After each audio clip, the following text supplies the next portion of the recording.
Hi, I'm Amy, and this is my story. On May 25th, 2011, I received that phone call, the one that anyone who's ever had a cancer diagnosis could never forget. I was 42 years old, happily married, and the mother of four most beautiful children in the world. I didn't expect that call, as if anyone does. I'd had biopsies before that turned out to be false alarms, so why should today be any different? In fact, I'd completely put it out of my mind. I had just lost my uncle to cancer on May 14th. My mom had lost her battle 3 years earlier in June of 2008, although not to breast cancer. To my children, the word cancer meant death. They really knew no other ending.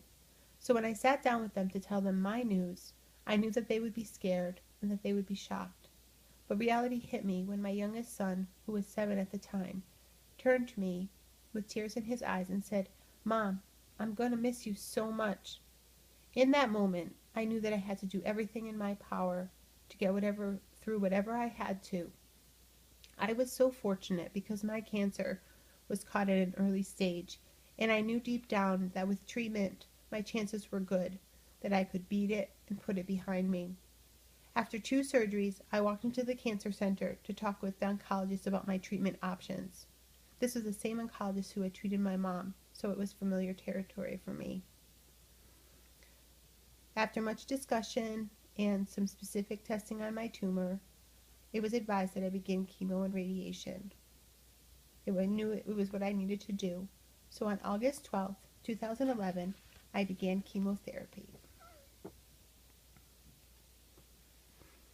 To complicate things a little bit further, I was currently going to school to become a registered nurse, which was a lifelong dream of mine that I decided I really needed to pursue after what I had gone through with my mom.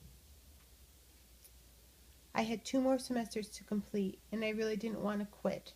So I decided, with the support of my doctor, nurse, family, and community, to at least try to get through my fall semester. My doctor agreed that it was important for me to try to keep my life as normal as possible for my well-being and for my family's well-being. On my worst days, when I felt like I could not get through, I would think of my kids and how I just needed to get through my treatment so I could be all that I needed to be for them. And even though I was sick, I felt so fortunate to be surrounded by so much love in my life. With the help of my unbelievable husband, family, and medical team, and an amazing community of friends who delivered meals to our house every single day, I finished my treatment.